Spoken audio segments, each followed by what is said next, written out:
Bienvenue. Aujourd'hui, on se penche sur une situation assez préoccupante en Saskatchewan. Des changements majeurs dans le programme d'immigration provinciale, le CNIP, et ça met en difficulté des milliers de demandes de résidence permanente. Notre source principale, c'est un article du 30 mai 2025 qui titre « Saskatchewan cancelling PR applications due to 50% quota cut by feds ». L'idée, c'est de comprendre un peu mieux pourquoi ces annulations massives et quelles sont les conséquences pour tout le monde, les candidats bien sûr, mais aussi les employeurs et la province elle-même. L'article parle même de panique, c'est un mot fort. Chez les employeurs, les futurs immigrants, suite à ces annonces un peu abruptes, alors on décortique ça ensemble. Le fait marquant, c'est ça. Le CNIP qui annule la plupart des demandes qui viennent de l'étranger.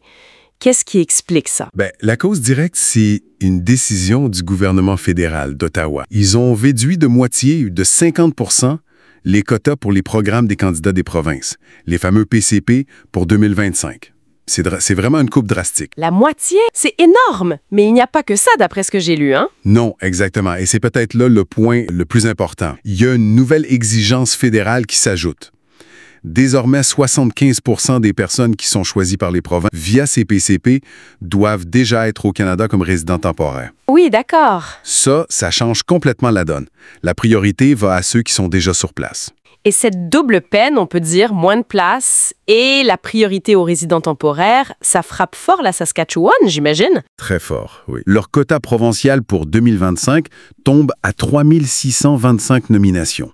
Il faut savoir que c'est le chiffre le plus bas qu'ils aient eu depuis 2009. Wow! Et la conséquence logique, c'est que la majorité des demandes qui viennent de l'extérieur du Canada sont simplement refusées. Sauf exception, j'ai cru comprendre qu'il y avait quelques secteurs épargnés. Oui, c'est ça. Il y a des secteurs jugés prioritaires. La santé, l'agriculture et certains métiers spécialisés.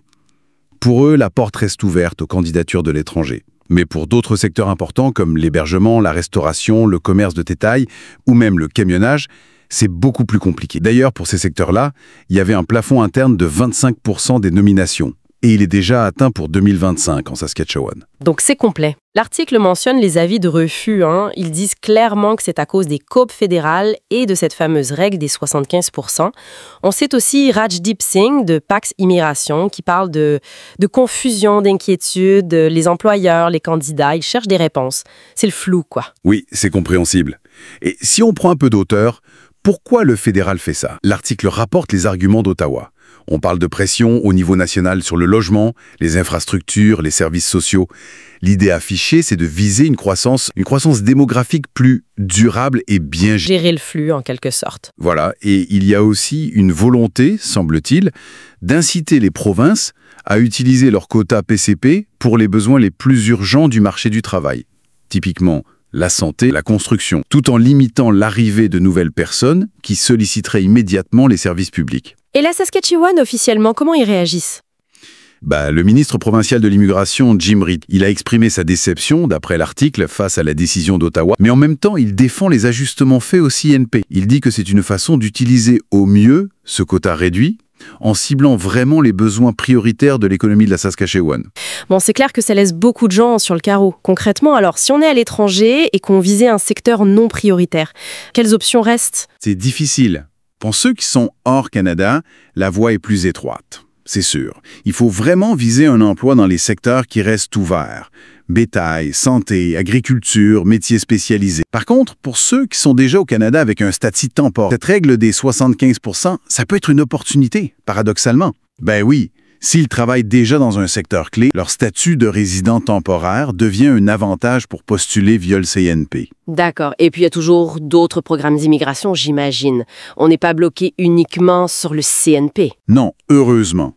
Il faut regarder les programmes des autres provinces. Elles ont aussi des défis similaires avec les quotas réduits, mais leurs critères peuvent varier. Et bien sûr, il y a les programmes fédéraux, comme Entrée Express.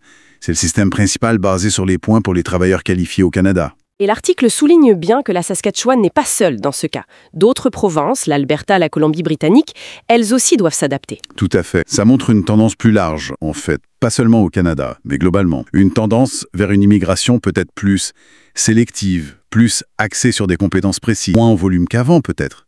Et ça relance tout le débat sur comment on équilibre le besoin criant de main-d'œuvre dans certains domaines avec la capacité d'accueil de nos infrastructures, de nos services. C'est la grande question. Donc si on résume très vite, Ottawa coupe les quotas provinciaux, impose la priorité aux résidents temporaires. Du coup, la Saskatchewan doit revoir son programme CNIP de fond en comble. Ça bloque beaucoup de candidats étrangers et ça recentre tout sur quelques secteurs clés et les gens déjà au pays. C'est ça en gros. Exactement. Et ça nous amène à une question fond. Comment la Saskatchewan et plus largement le Canada vont réussir à trouver le juste milieu? L'équilibre entre les besoins économiques, qui sont réels et urgents, et ces nouvelles contraintes fédérales, sans oublier les pressions sociales qui existent déjà sur les services publics, le logement. C'est un sacré défi.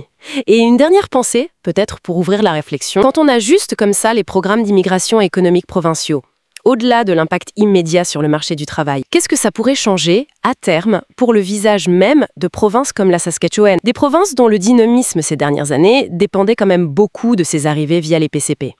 C'est toute la structure démographique et économique qui pourrait être redéfinie.